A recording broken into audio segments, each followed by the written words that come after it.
Here we are, live 7 p.m. in state-controlled Britain, and I've got with me the UK's top nutritionist, if not the world's top nutritionist, Richard Smith. Hi, Richard. Stephen, good day, kind sir. Good day to you. And you were in Edinburgh yesterday, I believe. I was indeed. Yeah, I was up there for the Keto Brain Health Conference, held by Heather Foley. I think Dr. Abs is there today with our good friend Frank. Lots of other fantastic speakers. Joe Nifland is speaking today. Who else is there? Cool host of people. But all of the talks will be available for purchase, I believe. So if you were unable to attend the event, then you can purchase the talks after. Brilliant. Yes. Did you enjoy it? Yeah, fantastic. Brilliant weekend. Yeah, it's always nice to meet people face to face, which is excellent. We have got questions. I just quickly do the. I think we've got Michelle. I think that is Michelle OD 2024. Delighted to get the heads up about your live, gents. Greetings from Cork in Ireland, which is great. And she's done that message. So excited, done that message twice. No Carb Barb is saying good day all from SoCal. I'm happy to be able to join you today. Yes, always good to see you. And Nicholas is saying good evening, everyone. Here we are. Right, let's get into the first question. And it's from Anne. It's a fascinating one, actually. What would you recommend to someone who's been carnivore for a long time but has very low energy due to Hashimoto's, even though the Hashimoto's is well managed? Thyroid numbers look great. Well, I'm always sort of a little bit picky about questions like this, because if you've got low energy due to Hashimoto's, is it because of that? And if the numbers look great, did you include reverse T3, for instance, which is often not even looked at, and your numbers can look great apart from reverse T3? And there could be some nutritional testing you could do as well. So you're a big advocate of talking about the HPA axis, for instance, Richard. So what would you make of that question? Yeah, again, as you say, I think reverse T3 is critically important. You can't, we can't come to any conclusion without it, because if the reverse T3 isn't right, then that's going to offset everything that those numbers are giving. But let's take the question as it is. I mean, it's basically saying that the numbers look good. So let's assume that everything is working okay with this. But in simple terms, for thyroid, look, we need a number of things. We need iron, iodine, selenium. In particular, we need to avoid the compounds that are going to cause issues. We also need a healthy liver, kidney, stomach, because the conversion of thyroid hormone from T4 to T3 takes place in places like the liver, the kidney, the muscle, for example, also. So we need to be in a position in which the gut is healed and the body is repaired. I'm assuming all of those things are ticked, given the fact that she's been carnivore for a long time. It does take an awful long time to heal and repair the body, mind. I mean, this intestinal permeability can take an awful long time. Okay, so let's assume all of those are correct. Let's assume all of those boxes are ticked. What else could be the problem? Well, it could be the protein to fat ratio. You could be consuming too much protein and not enough fat. It could be the other way around. We won't know without speaking to you in person or without you adding that information to the question to the chat. One of the biggest things that I find in regards to energy is the glycine to methionine ratio. When we become carnivore, we eat lots of animal proteins. Fantastic. And that is good. One of the biggest issues that I find is many of the carnivores do not consume enough of the connective tissue, the collagen substances, organ meats, and other compounds that are going to increase the glycine. The glycine to methionine ratio is critically important, because if methionine is elevated too high, this can cause issues with the methionine cycle. It can cause issues with homocysteine. And it can deplete the glycine, because glycine will be used in the body to lower the methionine levels. Now, glycine is important for the production of glutathione, as well as the collagen substances within the body. And all of these things are interconnected. So it could be as simple as adding in some of the connective tissue, some of the meats which are higher in glycine. Chuck, which Steve, I'm a huge fan of. Chuck is very high in glycine. Certain cuts of the chuck, if you have it as it should come. Now, some butchers will cut the connective tissue off. Well, you don't want to do that. You want the connective tissue. If you can't get that from the beef, and you are eating chicken, then it's the knuckles on the bone, for example. It's the skin and the connective tissue. That is where the glycine is found predominantly. You can supplement, if you had to, with a collagen supplement. So a collagen supplement can replace that and replace the glycine to methionine ratio. But look, it could be a number of issues going on there. I mean, we've just stabbed in the dark with a couple. I mean, this is where a consultation would come in handy, wouldn't it, with either yourself or myself, Steve, so we could really get into the weeds with this.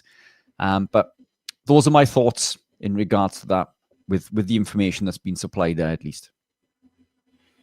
Yeah. Lucy's just put, I'm confused as to how it's possible to not consume enough protein if all one eats is meat.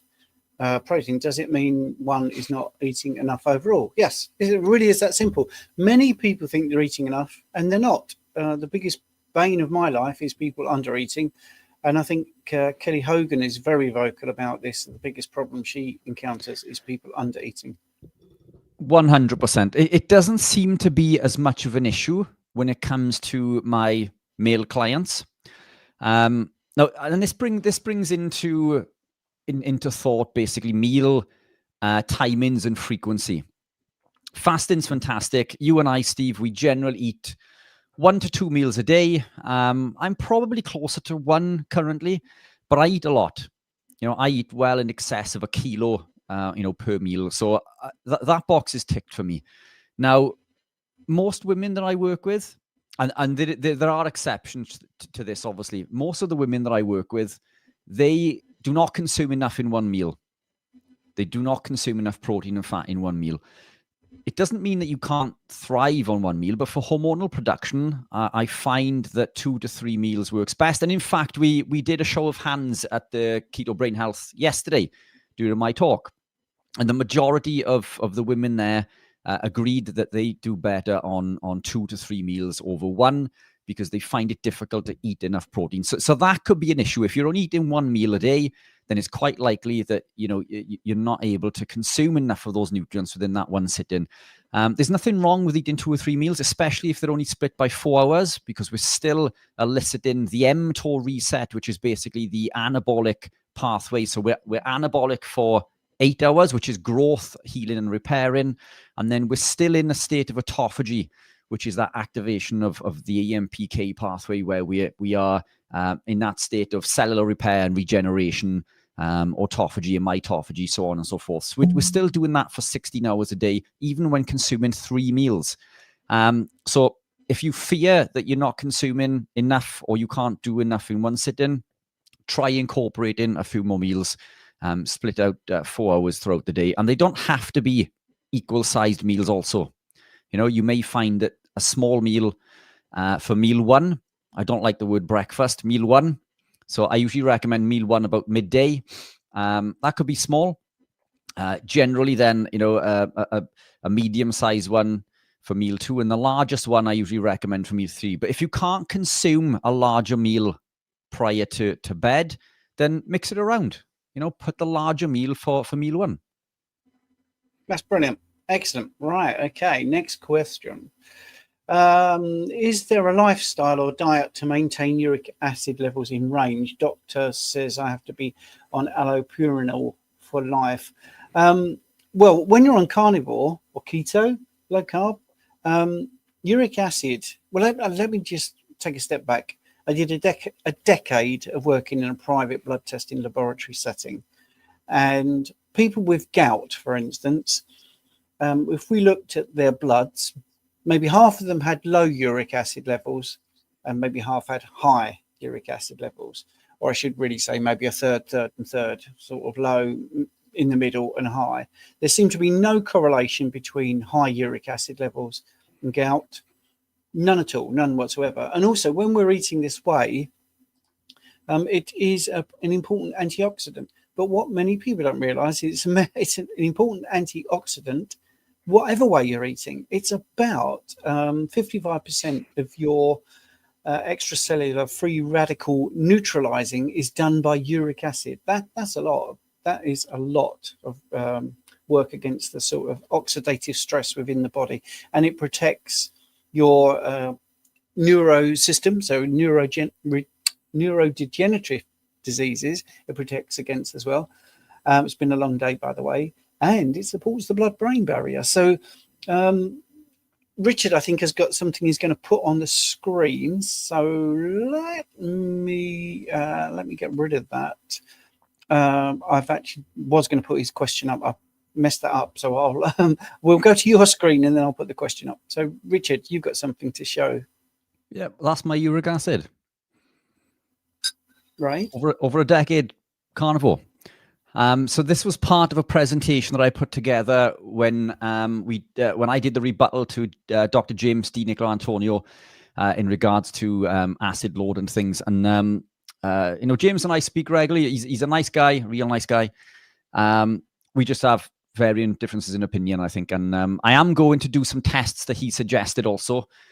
So once I've done the talk for Professor Noakes in South Africa next week, when I get back, I'm going to look into doing those tests. But this is my uric acid, and I consume an awful lot of animal protein. So, what diet? Well, the carnivore diet, apparently. Yes, and I was trying to get across that we shouldn't be scared of it. And 100%. Yeah, and it will end up being the appropriate level. We've got to stop chasing numbers and look at what the outcome is and what the person presents as, and remember that those levels are not optimal. They are normative ranges. And I go on about this all the time. We shouldn't be looking at the number at all and worrying. And we should be understanding that these compounds, which have a negative connotation attached to them, are not negative in any way, shape or form. Sometimes it's the chronically elevated, let's say insulin, for instance. Insulin you absolutely have to have, but you don't have to have chronically elevated insulin every day, 24/7. So uric acid, I don't think we should be scared of it, certainly in the keto and carnivore environment where we don't have vitamin C, and uric acid is a much better antioxidant than vitamin C will ever be. So, right, let's go. Hopefully that was helpful. But yeah, as you say, Richard, your diet, my diet, I'm happy with my uric acid levels. Never have gout. Next question. Thoughts? Oh, this is interesting, as we've just spoken about this. This is from Lizzie, or Izzy, sorry, Izzy. Thoughts on a 1:3 or 1:4 protein to fat ratio for hormone and cycle healing? I eat about 1 gram per pound of body weight, which is pretty good. Also get constipated if I don't have the 3 to 4 times fat. Should I lower my protein? Yeah, brilliant question. You can afford to lower the protein slightly. 1 gram per pound is generally what we recommend for a man. So you can lower that slightly down to 0.9 grams per pound. And this is only a foundation figure, if you like. And then we pull and adjust the levers moving forward. The higher fat is fantastic for hormonal production. You want to go for the even chain fatty acids over the odd chains. The odd chains don't make hormones as well. The even chains are the type of things that you're going to find in nature, i.e. animal proteins, rather than trying to fill it with milk and yogurt and, what else is there? Greek yogurt and things. Those are going to contain higher levels of, or double cream. That's the one that people tend to, when people are trying to bump their fat up, double cream, because it's full of fat, isn't it? So easy. Those things are going to be not as beneficial at creating hormones, but the amount of fat is fine. Drop the protein to accommodate for slightly higher fat. And yeah, I think the fact that you're constipated, if you don't consume the 3 to 4 times fat, means that your body probably requires, but it will come around. It is a natural process. Generally, what we tend to find with people coming into keto and carnivore is that the overconsumption of fat triggers new bile production, and then the bile reabsorption becomes an issue, so it leads to diarrhea, and then it goes full circle to constipation, and then it may go back and forth, and it eventually sort of levels out. But yeah, I mean, if you drop to 0.9 and aim for the higher fat, but again, from the even chain fatty acids over the odd chains, then I think you'd be okay. Excellent answer as always. Just to make sure people can get the drift of what I'm saying down the bottom. If you're only listening in audio, you can't read it, by the way. Put a Q in front of your question so it pops out so we can see the questions. And if you want to jump the queue, which I strongly recommend you do if you've got a vital question and you don't want us to run out of time, then you can use the super chat just to jump the queue a little bit, which is totally fine with us because it helps support the channel. If you can't afford to do that, then hopefully just get in early. If you don't get your question answered tonight, then get in early next week. We're here every single Sunday from State Control Britain. Right. Great answer. Thank you for that, Rich. Ad is saying, what to look out for regarding glycine supplements? Yeah, brilliant question. Look, things like bone broth are going to contain high levels of glycine, and they're natural. Bone broth is fantastic. You can consume that, several times a week. Some people consume it every day. I prefer to get it from supplements such as bone broth because many of us are devoid of other nutrients in there, the electrolytes and so on. Or you can get it from a good quality collagen supplement. Those would be my preferences. You could look for glycine directly, but the bone broth is going to come with a whole host of other compounds which are going to be beneficial. So bone broth would be my go-to. Wow, these are very short. Well, I'm usually criticized for my longer answers. I'm trying to find something else for one of the other questions, actually, but yeah. What are you trying to find? Oh, you found it. Well, I've got it. Well, when we get to it, I'll share the screen. But you're seeing another question, right? Okay, right. Let's go to the next one. You just confused me. This one is from Luigi.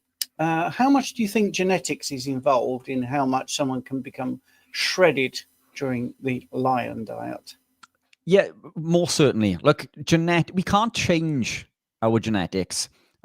This is a subject in which I love.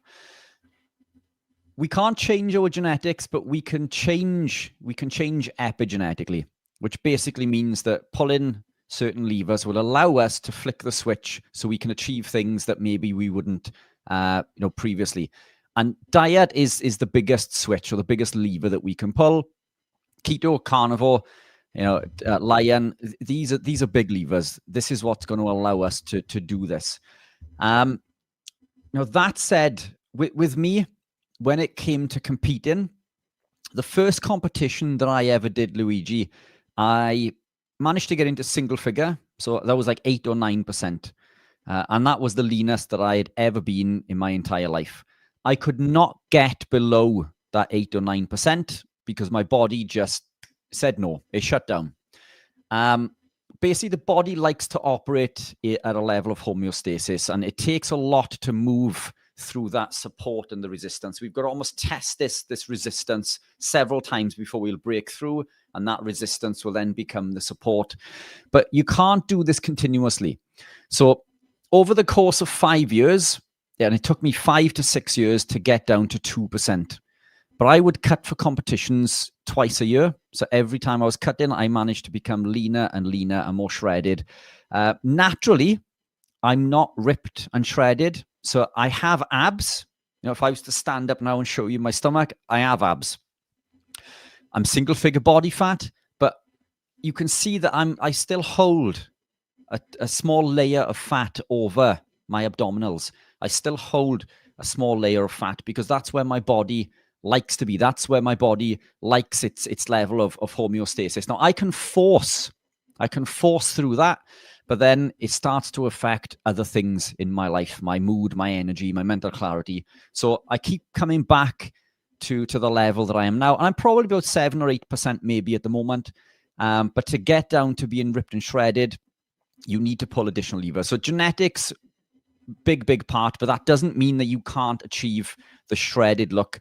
But it does involve a long protocol that isn't going to take, it's not something you're going to do in 2 months.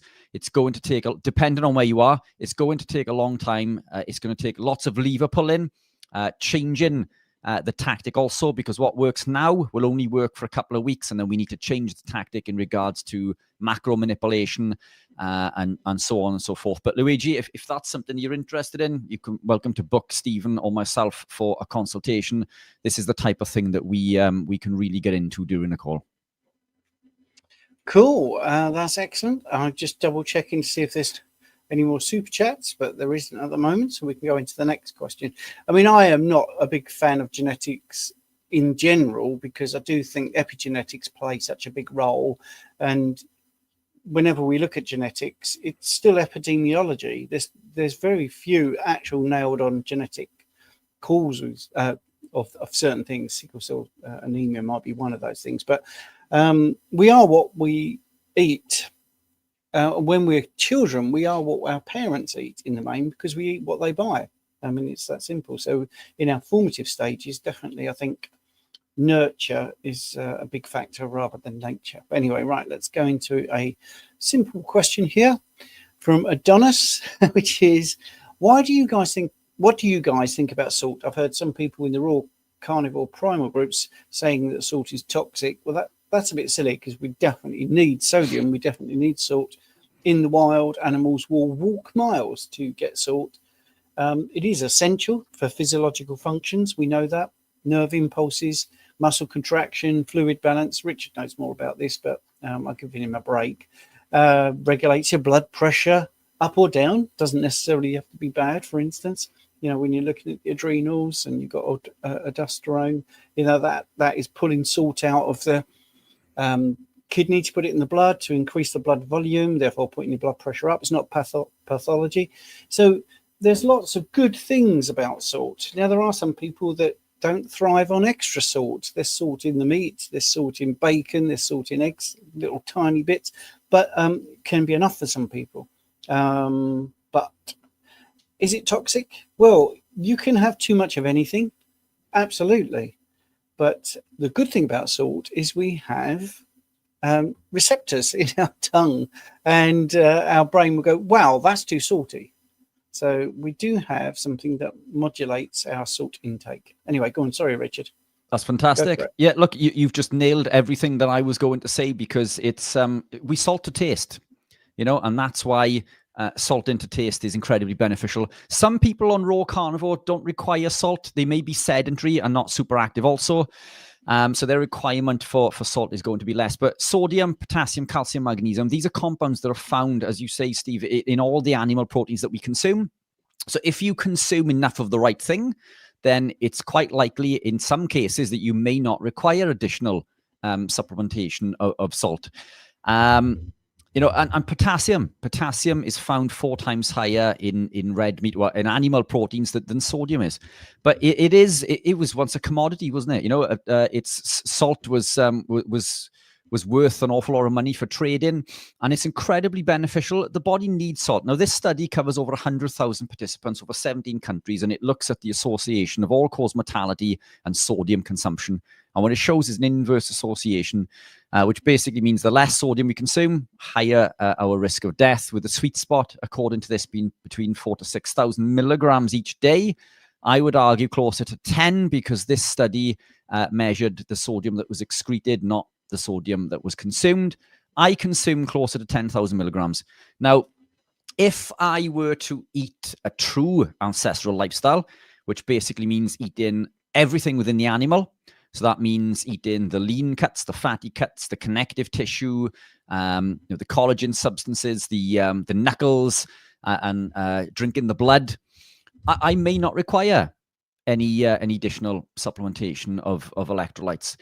But I don't drink blood. You know, I do eat connective tissue, but then I have a very active lifestyle also. So I find that if I add additional electrolytes, that I thrive even better. Now, electrolytes are electrically charged minerals that allow your body to do much of its work. It's essential for the contraction of the, like, I quite literally couldn't do this with my arm if it wasn't for potassium, sodium, magnesium, and calcium. It's also an integral part of ATP production, so we can't create energy without them. So we shouldn't fear sodium. Now, there are some toxic sources, like table salt is toxic. We want to avoid table salt. Pink Himalayan is less desirable because it's not organic and it's been mined and it's been extracted from the ground with explosives, so it contains all sorts of other nasty compounds. Celtic sea salt is natural, it's organic because it's either been part of a living animal or passed through a living animal, and that's what makes it organic. So Celtic would be my preference as far as a salt, or obviously you can supplement with with a good quality electrolytes, which is my brand. So Keto Pro, this is what I consume, and that's what I've got in the bottle there. But look, some people, like our good friend Anthony Chafee, doesn't need to supplement. But in Anthony's case, I think he was never as damaged as me. I'm coming from a very damaged position, so my body needs additional support. But what we do find is even the people who need to supplement in the beginning, and in the beginning, I say that I would argue that it's essential, because as insulin drops, as we drop the carbohydrate, so we drop the carbohydrate as we gravitate into keto carnivore, insulin drops, signals the kidneys to release the sodium from 4 points in the nephrons, and basically always got to get that in, and it basically always got to get it in, and it basically leads us devoid of sodium, which can lead to what's known as keto flu. So in the early days, salting to taste, I think, is critically, even drinking the salt or adding electrolytes, critically important. Many manage to come away from it. Many manage to come away.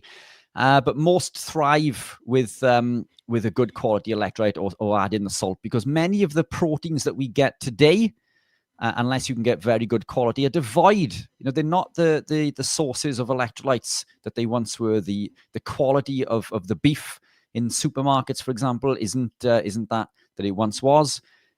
So there's a case for both. If you are living a raw carnivore and a true ancestral lifestyle, eating the connective tissue and the bone marrow and bone broth and so on, then you may thrive without it. But it's certainly not toxic. It's certainly not toxic. Brilliant. I don't know if I can show this. It's a super chat. Let me just see if I can get it on the screen, because I want to thank No Carb Barb. Yes, $4.99. Thank you, No Carb Barb. Just want to say how much I love your Substack articles every day, Stephen. Just love the deep dives into bloods. Thank you very much. That's very kind of you. I work hard on those, so it's nice to get that feedback. And I think we've got another question now, which might actually be a little bit related to that. That's why I put that up there first. Thank you for that.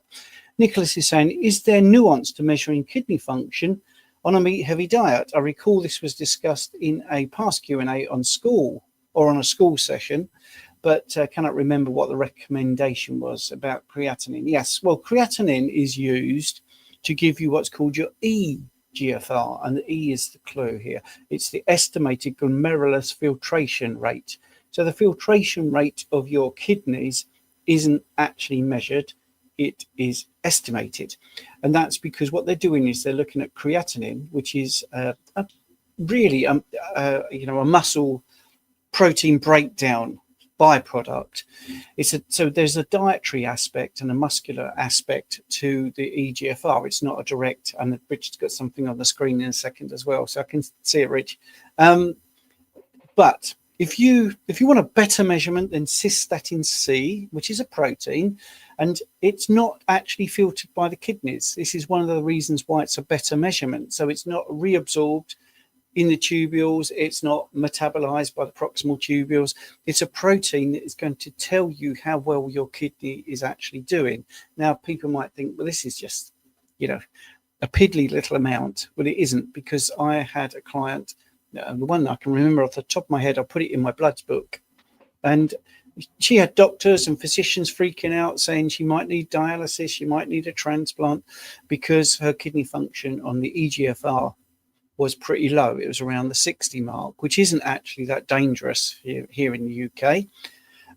But she had a cystatin C test under my sort of recommendation, and the filtration rate, in fact, was 112, which puts her into a super filtration. And I've had that with more than one person. So, Richard, is this thing you want to put up, is this pertaining to the kidney? No, it's not. So I've just popped it. So this is to do with the epigenetics. So let's finish with this, and I'll revert back to this because it was. I'm in the middle of building a presentation for the World Nutrition Summit, which I'm flying out on Saturday. So that's the week after. But this just came to mind with the epigenetics when the question with how important genetics are. And I think you hit the nail right on the head with the genetics. But we can get into that when. Oh, there we are. Yeah, no, this is someone asked me about the school as well. So Nicholas said about about the school. Yes, in school we talk about these things in depth. If you don't get your question answered tonight, you could always join our school group. This is what it looks like. It's a bit sort of like Facebook, but nicer, and everyone talks to each other in an intellectual way. And then you have a question, and you might get, this one here, 71 answers from members, how to make pemmican. People are asking lots of questions. Also, there's a classroom, and you can do lots of courses. So when you join, straight into that course, straight into the tips, how to be carnivore. And as you get more active on the site, you get to the thyroid level where you can get free ebooks, dairy, all about that, all free ebooks, lots of troubleshooting, fruit and veg, which is unbelievable. People can't believe that we've got the PDFs from all the growers giving us the lowdown on what they do with the fruit and veg. For instance, that apple in your supermarket. Over a year ago, it was picked. It's not fresh. It's not fresh fruit and veg. And we've got it from the actual food growers. Ebooks on protein, problem solving. Then by level 8, you get my book. And then the Fat Club is level 9. And there's 60 days of guidance, day-by-day guidance. And also there's a calendar where you can do lots of live streams. So, for instance, this week we did a live at 8 o'clock on Monday. I normally do one on a Wednesday. And then Richard was here on Saturday, and here we are at 7 o'clock and then 8 o'clock in the school. And I don't know if Richard's put a link to school in the Dewberry in the chat, but have you, Richard? I have indeed. Yeah, so if you want to join, there is a link in the chat. So let's get rid of that. And that's school. We've got a couple more super chats, which I just want to show before we get into your presentation. Fully Laden Swallow. Greetings. After getting the dedicated pharmaceutical that some people had to do. Among other negative symptoms, I gained a fair amount of belly fat back. Thoughts on how to deal with this? Extended fasting, etc. By the way, it's still an African swallow. Thanks. Yes, I know what you mean by that. That's from Monty Python. It's really difficult to talk about on YouTube. Fasting definitely helps. The problem with that pharmaceutical was it's in a lipid nanoparticle. It didn't stay in your arm. It went everywhere, and it causes problems. This is now allowed to be talked about, I think, because it's just so factual and so many people are talking about it. It does also depend on how many you had, if you're still having them, which I doubt very much from the question. But the best thing is firstly to avoid any new ones, which I think that's not controversial to say anymore because the side effects are definitely out there. Did you want to say anything, Richard? Yeah, as you say, it's a difficult one, isn't it? But I mean, you've gained a fair amount of belly fat. Look, again, coming back to diet and nutrition, this is going to be key for everything, isn't it? I don't know what your position is currently with the diet, but prioritizing animal proteins and natural fats is obviously going to be the key. I think a consultation again would probably help. Well with this, with either Stephen or myself. It's a bit difficult to say without knowing what the and I feel awful because they've kindly supplied $20 towards the channel for this, and it's a bit difficult to answer the question in regards to the way how to move forward without knowing. I'll tell you what, I've got an answer. Fully Laden Swallow. If you email me, I will send you a protocol. How about that? So it's Zero Carb Coach, spelt out, zerocarbcoach@gmail.com. Just to remind us of that conversation here, and we'll do it for you. And if you're in school, make yourself known, and we'll talk about it in school. 100%. Yeah, you're right, Richard. And I think we should give value, but this is where YouTube is terrible because it's not about health. So let's go to the next one. Lauren is saying, what do you think about HRT, hormone replacement therapy. I had a hysterectomy in 2018 for uterine cancer and carnivore 2 years next month. I've heard that we need it. Yeah, mixed opinions. I'm certainly not against it. There are clients that I know who thrive. What I have noticed is clients that have come to see me who have been carnivore for a prolonged period of time have managed to titrate down, and some of them have managed to come off any HRT. I work with guys who do TRT also, and they've managed to titrate down for various reasons. So look, it's mixed opinions. I think there could be a place for it if required. Certainly, I'm certainly not against it. But under normal circumstances, I always believe that we should try to manage to our best of our ability to get the body to create these compounds and thrive without them to the best of our ability. But I'm certainly not against it. Yeah, and also there's nuance to it, isn't there? You can do bioidentical, you can do synthetic, which I think has a big thing to play on it. This is why both Rich and I are probably a bit loath to talk about this as well, because it is better coming from a woman or women that have experienced this. I've experienced it secondhand because Jane tried it and it ruined her moods and didn't do her any good. And yet I've had clients come in when I did the private blood testing in particular, because that was a thing that we did. And, some said it saved their marriage. So this is the problem. And I think it is a bit like the way we talk about diet is also the way we talk about HRT. It depends on so many factors. Rich and I are not a one size fits all. We don't say do this, this, this, and this. We don't say eat 1 meal a day. We say, what's your situation? What's happening? And what do we think is the best in that situation?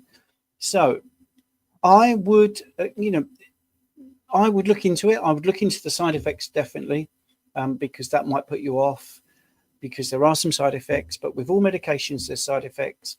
I would go into it very, very well researched, and I would maybe join the school group, and there's loads of females in there as well that you could talk to more on a sort of one-to-one basis and get into the weeds with it. But anyway, right. Sorry, Lauren, it can't be more positive, but really it is one of those that's a bit like we have a thing in Britain called Marmite, and it divides people. Some people think it's the best thing and some people hate it. And I think with HRT, some people think it's the best thing they ever had, like I say, and some people think, well, it didn't work for me and actually made me feel worse. So sorry, we couldn't give you a better answer than that. Nice to see Jonathan in the room, by the way. So just want to shout out to Carnivore Muscle, and we'll go on to the next question. I hope that was all right for you, Lauren. Do you both try to max load in resistance training to build max muscle mass for glucose control, or long-term carnivore doesn't need to? Richard. Yeah, brilliant question. I think the best protocol is doing a series of eccentric movements in a rep range of 12 to 16. That's where I find the best benefit for me, 12 to 16 rep range. So coming away from the max loads, but doing a heavy sort of 1 rep or 2 rep max once a month, but only doing it if you're doing, for example, chest 1 week, then you wouldn't do the legs the same week. You do that maybe the week after. But most of the training for me is done in sets of 4 and 4 different movements for that muscle group. So if it's chest, for example, you could do flat bench, incline, decline. You could do dumbbell press or flies or whatever. But you do 4 to 5 movements, but 4 sets of each, ranging 12 to 16, concentrating on eccentric movements. Now, in regards to the glucose, now, the interesting thing with keto and carnivore athletes is that we produce the glucose that we need from the lactate. So under normal circumstances, a carb athlete, for example, will be lifting dumbbells and they'll feel the burn. They chase the burn. But that burn shows an inefficiency. It shows an inability to buffer the hydrogen ions. But what we find when we're keto and carnivore for a prolonged period of time is we send that lactate to the liver through a reverse glycolysis pathway called gluconeogenesis, where we create glucose, send it back to the muscle at a higher rate than we can achieve if we were consuming glucose on its own. So we can perform this gluconeogenesis and supply the glycogen to the muscle at a far higher level, with the recovery being incredibly supercharged. We tend to find people who lift on carnivore don't ache as much. they recover a lot quicker, they can fit more training in, and therefore build more muscle. Now, there is an advantage to consuming carb, for example, and that would be the volume in the muscle.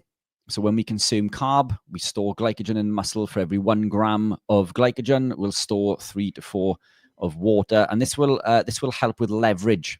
So this will add volume and give us leverage within the muscle. But we can manipulate this with things like creatine and salts also. So there's no requirement for glucose. And in my opinion, the heavier lifts, the max lifts, they can be left as a smaller percentage, maybe 20-25% of the training, with most of the training coming from eccentric movements in a higher rep range of 12 to 16 reps.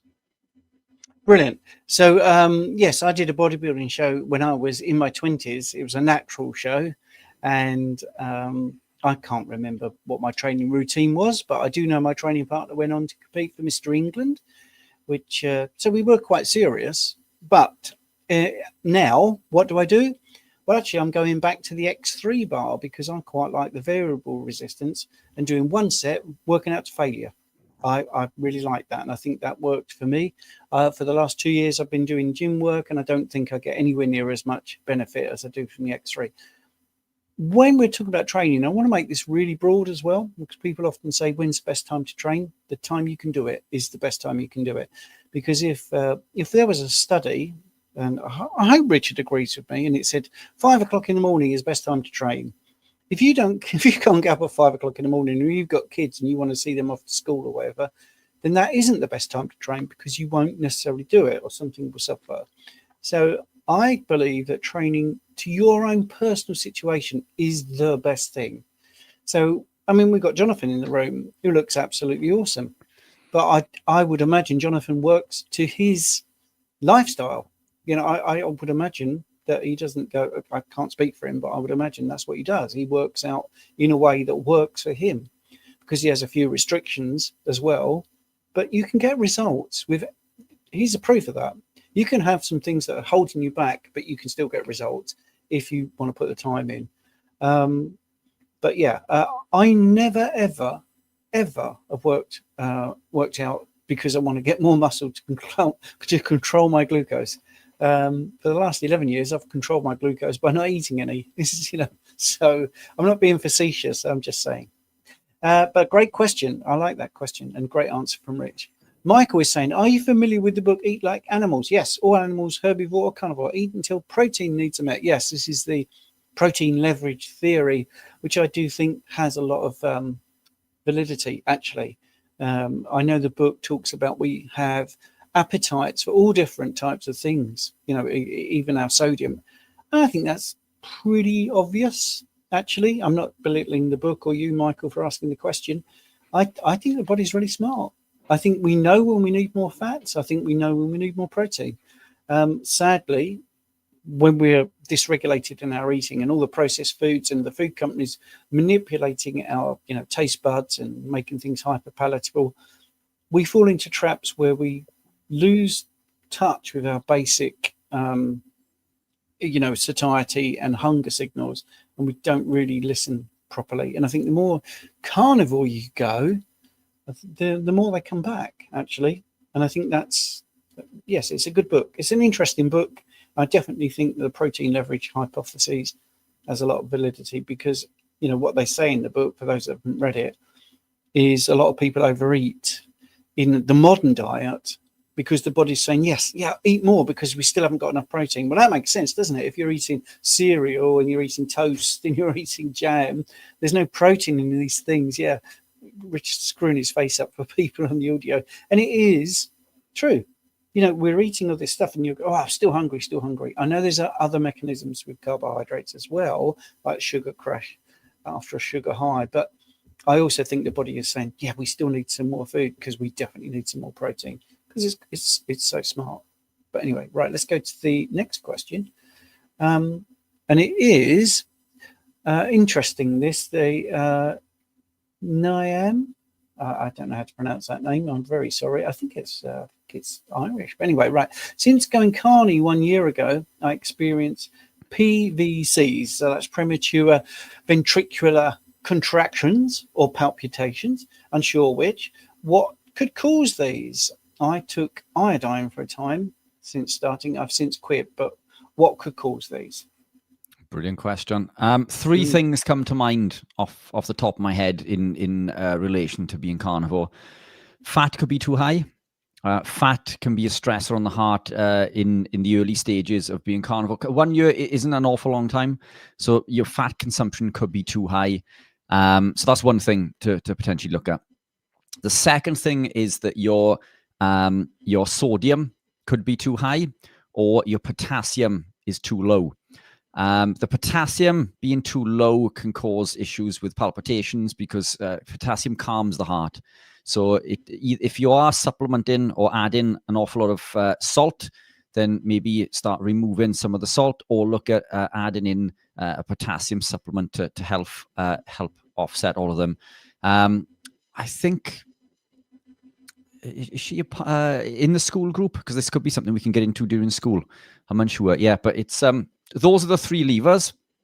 So we can potentially look at them, whichever lever you think is there to pull. But those would be the three main contributing factors to things like palpitations on carnivore. Yes.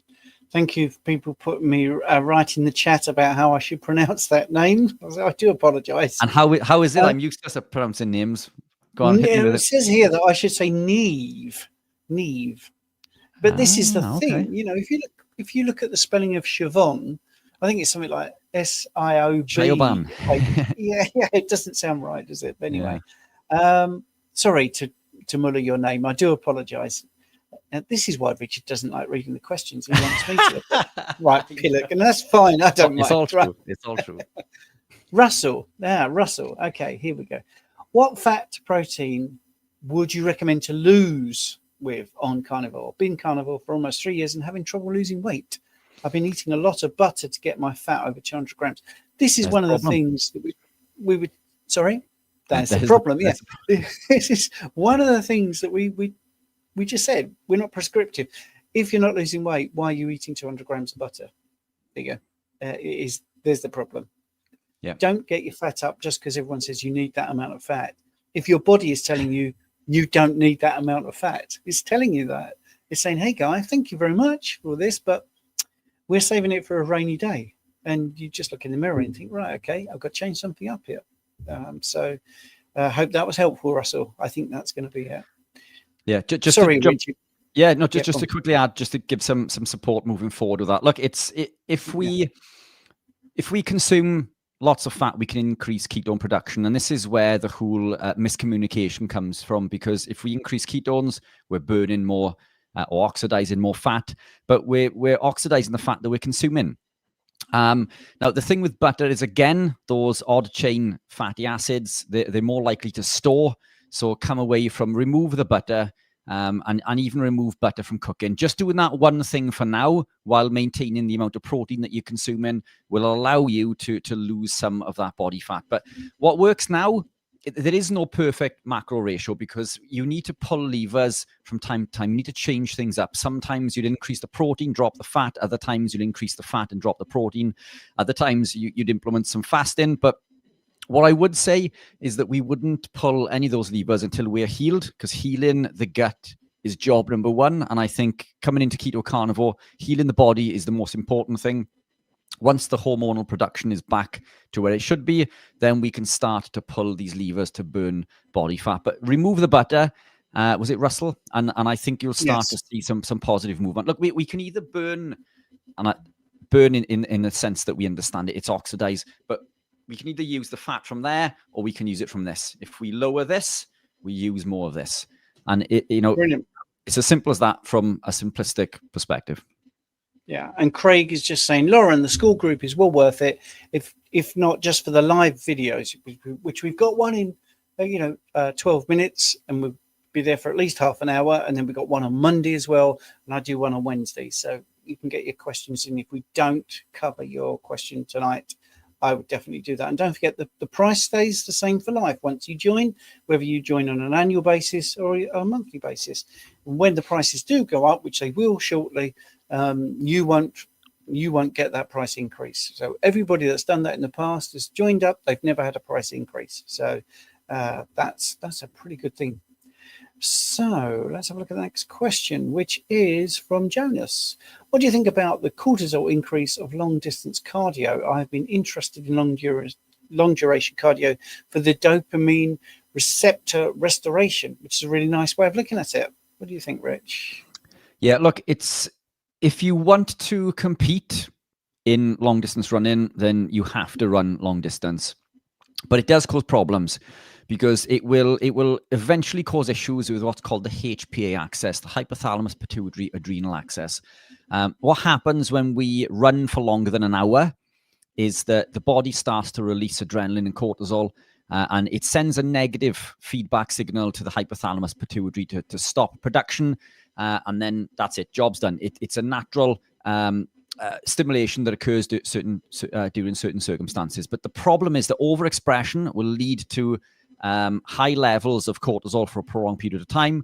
This can lead to something called glutamate excitotoxicity, which will lead to eventually low cortisol, which is even worse. But it'll also affect things like and contribute to things like ALS, MS, anxiety, depression, cravings, because it dysregulates that glutamate to GABA ratio. And as I say, it will eventually tank your cortisol, and your body won't produce an awful lot, if none at all, which is very damaging, because we do need cortisol. It's not the demon that it's made out to be. Cortisol is required for the production of glucose via gluconeogenesis. So if you want to run long distance, then implement split training. So do a run in the morning, wait 6 to 8 hours, and do a run in the evening or afternoon if you can. It's very difficult to. So this is why I came away from endurance competition, was because I caused issues with mine. So just be mindful. If training ideally should be kept to less than an hour. It's not going to happen if you're training for a marathon, for example. You can't run a marathon without running longer distance. You need to get those miles in, but you can implement the split training. So if you wanted to run for an hour and say you're going to do 10, 12K, for example, then do that in the morning and do the other 10 to 12K in the evening or afternoon. You can still put the long runs in, but it's not something that you want to be pounding constantly and continuously. And there's arguments for specific supplementation to offset any issues with this if you are running for 60, 80 miles a week, like some of the athletes that I work with run. But again, Jonas, if you are available, join us in the school group and we can get into this in far more detail. But brilliant question. Yeah, the questions tonight are fantastic, actually. Micah, why don't they measure insulin when examining blood? Is it too expensive or against the politics? Well, they do measure the insulin. If you do a blood panel, you can ask for a fasted insulin, but it isn't as good as we would like when you measure your continual glucose, or you have your keto mojo and you get your glucose and ketone readings, because those numbers are sort of irrelevant, because you could have what you think is a really good blood glucose reading, let's say 105 milligrams per deciliter. You might think that's great. But what if you're using bucket loads of insulin to achieve that number, compared to somebody else who gets their 105 milligrams per deciliter with half the amount of insulin? So insulin tells a big story. Yes, it is at the moment very expensive to do a continual insulin monitor. One of the big reasons is because it has a very short half-life. So I'm defending them, the big medical establishments and medical instrument makers. And that's why we use C-peptide as a proxy marker for how much insulin is produced. Because C-peptide, C stands for connected, it's connected to the insulin in the vesicle. So when the vesicle pops open and out goes insulin to do its job, and it degrades super quickly in the blood, the C-peptide stays in the blood a bit longer. So we use that as a proxy marker. So that might be a sort of window for them to look at. But it is an expensive thing to add to the bloods, and it does take a little bit more work to do that. And the more that they automate things, the better it will become in the main. But there's big problems with the automations, because we call it a complete blood count, because people used to look and count. Now it is all done electronically. So if, for instance, you look at red blood cells, they're a certain size on average. So they'll go through the sensor and, you know, a laser or a light or however they want to test it will go through the machine, and it will be able to count like that red blood cells. But if you've got platelets that are as big as red blood cells, then platelets are going to be counted as red blood cells. And some people have small red blood cells, which are small like platelets, and they'll be counted as platelets, not red blood cells. So there is a limitation to all blood testing. And, you know, when you add things like insulin that's not going to be in the blood long, it's got to stay in that sample, isn't it? So there we go. Right. Hopefully, Micah, that has answered your question. You want to present something, Richard. You took it away. Is it something we'll do in school then? No, yeah, we can do that. I think there's plenty of really good questions that we can probably smash through. So let's get through them. Okay, I'll just double check there's not any more super chats, because I don't want to miss that, because people have been kind. No, right, let's go to the next question. I think William is a member of school. What about eating seasonal fruits, since we would do that naturally? If we talk about natural fruits, the reason I pushed the books, by the way, about the fruit in the school group is because from the food growers, we wouldn't do anything like we do now, even 100 years ago, because firstly, the fruits would be very different. And secondly, they wouldn't be as abundant. They wouldn't be as sweet. They'd certainly be more fibrous. You know, 500 years ago, you couldn't get an orange anywhere on the planet. So the fruits that are available now are not natural. In fact, I would struggle to think of any fruit that is actually natural, is not a hybrid. So the diversity of fruit has drastically reduced by huge percentages to what it would have been 500 years ago. I think it's something phenomenal, which you wouldn't believe. I think it's like 5% of the fruits are left from what we had 500 years ago, just 500 years ago. And there's a big difference in the sweetness of apples from just 100 years ago, where they are now somewhere in the region of like 70% sweeter than they were 100 years ago. So it's not natural. The fruit that's in the supermarket, I would not touch with a barge pole. You know, you've got to remember as well that they've been sprayed.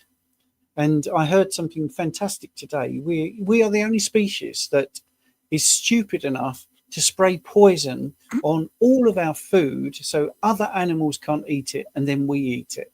All right. So when you think about that, putting blueberry under the tap in those chemicals that are sprayed on fruit, and I'm talking about mainly, you know, what's happening, not a tree in your garden. They have a special chemical in there, suffocant, I think it's called, which stops that chemical, like glyphosate or whatever herbicides, pesticides on there, from being washed off in a torrential rainstorm. You know, so these fruits are out in the elements with wind and rain and sleet and snow. So that whatever sprayed on stays on. So if you think putting it under the tap is going to help you, you know, it's not going to. So, but anyway, Richard, I've done a Richard. Sorry, go on, mate. You pop in and answer. Fantastic. Look, I completely agree. I think, look, we would have consumed fruit from nature through our evolutionary period. It would have been locally sourced and seasonal, as William says. Look, and there is an argument for, and there is a reason for it. So there are two reasons that I can think of quickly off the top of my head. One, in the UK, fruit comes into season at the end of the summer in order to fatten us up for a cold winter. So, you know, one, we don't need that fattening up now because we have central heating and so on and so forth. But there is another one. Now, coming back to things that are, or things that we seem, we look at as being detrimental, like cortisol and insulin and glucose and all these things, which are all essential. Reactive oxygen species, also essential. We look at it as a demon, but it's there for a purpose. Reactive oxygen species is used in the electron transport chain. Now, what happens is in warmer climates, i.e. during the summer, that reactive oxygen species is used up. So what we do is we eat the fruit, which contains the fructose. The fructose causes reactive oxygen species, and that balances out the electron transport chain. So there is a purpose for fruit beyond, you know, just the need to add that fat. So, you know, William, if you are going to eat locally sourced seasonal fruits, then do that from, you know, your garden, your friend's garden, bushes with the blackberries, crab apples. You know, that's proper locally sourced seasonal fruit. even raw honey to a degree. I don't think you need it, but I'm certainly not against it. I do work with a number of people who thrive on locally sourced seasonal fruit, and we can't get away from them using those locally sourced seasonally. So I can't say that it's not something that we shouldn't consume, but locally sourced and seasonal. Here we go. It's the hour's up. So if you want to join us in school, I think Richard's got the link there while I just grab it on. And it'd be nice to see you over there. We've got another 30 minutes, maybe 40 minutes. It depends. Richard's in very concise mode tonight, which is really good. So anyway, YouTubers, if you're not going to join us in school, thank you for doing this. And we will see you next week here in State Control Britain at 7 p.m. because we're here every Sunday. I don't know if Richard will be on because I think he's in South Africa. If he is, then I'll get a guest to come on, someone like, I don't know, Lee Copus or someone. But anyway, right. Thank you very much for watching, and we're going to be over in school now. Fantastic. Brilliant. Thank you, guys. You normally